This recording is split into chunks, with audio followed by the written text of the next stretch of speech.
Hey everybody, what's going on? Welcome back to King Arthur Legends Rise. We can officially buy something from the clan shop, a relic, so we're going to take a look at those today and kind of make our final decision. I'm going to, I guess, talk through my thought process on that. And then I think we might also hit a couple summons today. We've got a 10 pop, so I reckon we'll drop that. We're closing back in on Pity, so it won't be too long before we get another legendary. But yeah, that's where we're at. That's what we're working on. I still got to get him built. I really need to get back in Pinveed. I've been doing a lot of Gorgos and trying to progress in other areas. So our champ evolution has slowed down a little bit, but we'll probably try to get back to that today. Made a little bit more progress in the story. 6-6 is tough. 6-6 hard is tough. If you haven't made it here yet, I'm having a hard time getting through the stage. It's kind of tricky. I think I just don't have the damage output that I need for it. And then we might ought to jump back into... what is it? Forbidden Dungeon sometime soon. Maybe I have to reset today. I gotta remember to do my clears every day. I've gotta remember. That's so important to do every day. Yeah, we'll jump back. We made some progress in here, so I'm gonna jump back in here and see if I can maybe get a little bit further, but we're at 33 for right now, so. Other than that, we do have Sergius up and running. We've got him in a speed set, of course, and an accuracy set. And not great substats, so it's not like he's a speed demon or anything yet, but he has been useful. We have been putting him to work. I like him in the cat dungeon for sure. Working on stage 4. What is interesting to me is how easy stage 3 is for us, and then what a drastic leap it is in difficulty, considering he goes up 1 level. It feels like he might as well have gone up to a level 100. He hits me so hard in stage 4 compared to stage 3. So we're working on figuring that out. But yeah, it's weird. It's a weird difficulty spike for him to go up in 1 level. So anyway, that's what we've been working on. Been focusing a lot on getting more purple stars on my champs and their relics as well, wherever possible. So yeah, we've got quite a few different things that we've been working on, and I think today we're gonna grab a relic. Now initially I was probably gonna grab Tristan's fire relic, but since it doesn't work the way that it says it works, and I don't think I'm particularly interested in his ice relic right now, I feel like the only real discussion that I need to have for my account is whether or not I want Sergius's flame relic or his ice relic. And I don't know, can we see what they do from here? I don't know, we might have to go to him and take a look at them.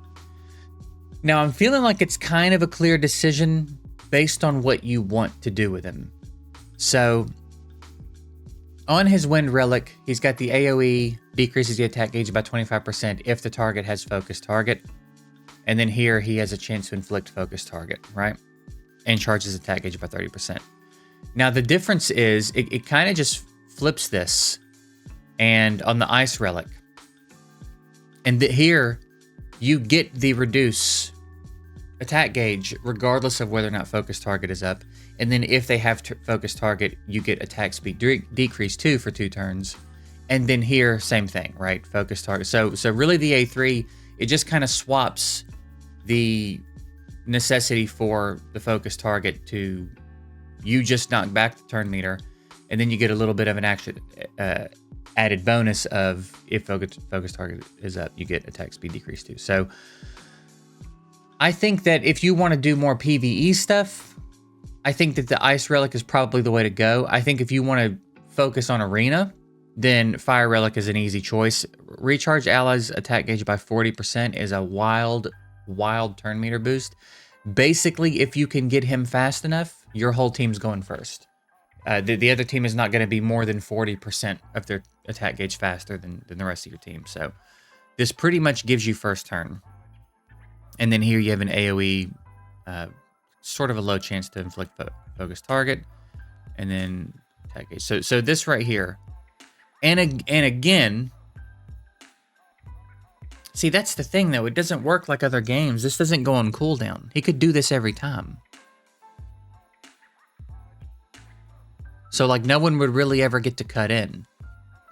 assuming you have the vigor to do this every time, right? He just keeps your team getting turns like uninterrupted. So that's probably got some PvE utility as well.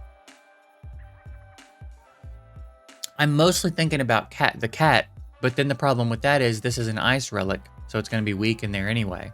He's going to take more damage and do less damage. So it's kind of a tricky call. Can't really take the fire relic in there though, because you really need turn meter reduction in there, and he doesn't have it on the fire relic. So it's kind of a tricky place to be with it, right? That's why it's like, it sort of seems like it would be an easy decision on the surface, but then the more that you start thinking about the logistics of it all, it gets a little bit more difficult. I reckon the fire relic has some utility, some widespread utility. And then of course, again, going to be very good in arena. But the way I'm farming arena right now, like I'm not really doing a competitive farm of arena. I'm just farming the bots as I see them. So do I really care?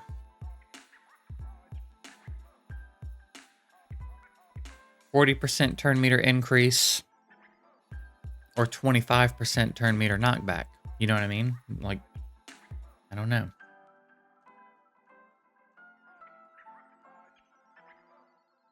I don't know. I do think that it's better than the wind relic. It just does a little bit more. It's just a matter of like the elemental advantage / disadvantage to where we're taking him. So little tricky to make that decision. I don't really know. I don't really know what we want to do yet. I'm still leaning ice relic, but I don't know. Let's hit a 10 pop. Let's hit a 10 pop on special summons and see what happens. See if anything interesting happens. We've been fairly lucky lately, so I can't expect anything crazy to. Man, every time we come in here, it feels like we get a legendary. That's crazy. That's crazy, dude. Someone shared a picture of my Discord the other day of a 3 legendary in 1 10 pop pull. All right, who we got here? Ooh, I'm actually not too upset about that. I'll take a Morgan dupe. I think I've already got a Morgan dupe too. So I think she'll be at Chivalry 2 now. I'm actually not bothered about that. This is nice. Yeah, that's a good 10 pop, honestly. This is a game where I'm really not too bothered about pulling dupes. I almost would rather have dupes at this point than new champs. I've spread my resources too thin already. Like I already can't really justify building everybody that I have. I don't really want to keep adding new legendaries to that right now. I really want to make the ones that I'm using stronger. And I've been seriously considering Morgan as my next 6-star, even though I'm really curious about getting him built and her built and him built. I mean, we pulled him really early on, and I still think there's potential, but I just haven't been able to justify it yet. I've been really thinking about her though. I think she's going to be really helpful. So I've been seriously considering 6-starring her next anyway. Maligning Vortex. Which one is that?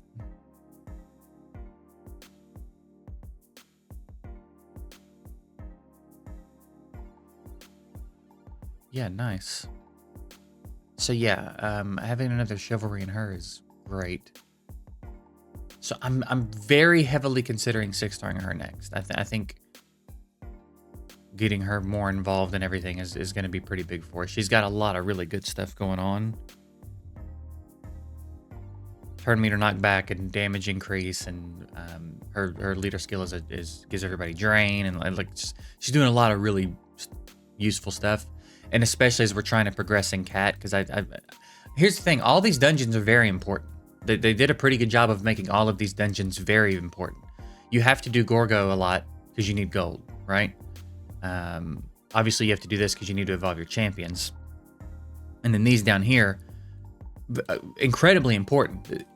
It makes such a difference to get purple stars on your relics and all that. So they did a good job of making those important, but man, they're hard. They're really difficult. So we're trying to sort that out. Also, Clan Raid's on a little bit of a hiatus, so hopefully it'll be back soon. So yeah, how far are we from a 6-star actually? These are easy. That'll be a couple of runs. So I can probably knock that out today. I think I'm gonna do that. I think I'm gonna go ahead and officially 6-star Morgan next, and then come in here and rework her into some of the actual higher level gear in my account. And get her involved again. I think she's gonna be pretty handy to have involved. So that might be the plan for today. As far as this damn relic, dude. Thankfully, there's nothing else in here I'm really tempted by except the resources. I wouldn't hate just upgrading my castle again. But I think...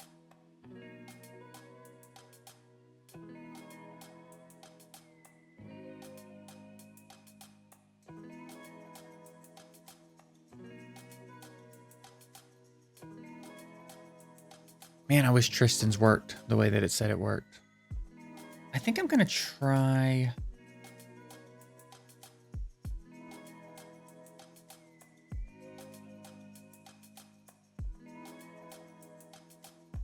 I think I'm kind of interested in the fire one, as weird as that is.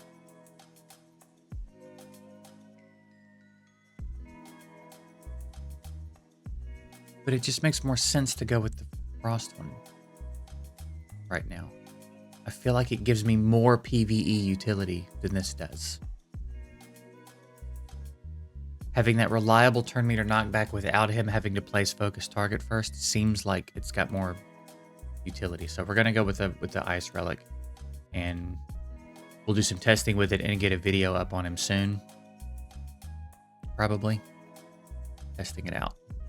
Dude, they do him so dirty on the screen.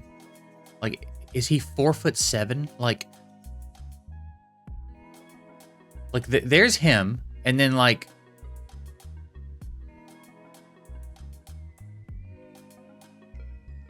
everyone else when you go to their relic screen,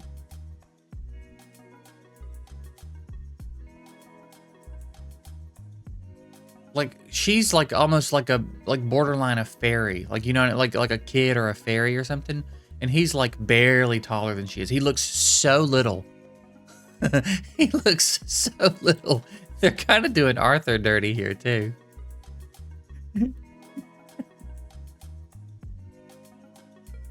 He looks like he's 9. He looks like a 9-year-old grown man. It's so silly. All right. So yeah, I think I'm going to 6-star Morgan today. We're going to do some testing with Sergius's Ice Relic, and maybe get some content made on that soon. And yeah, I guess that'll do it for today.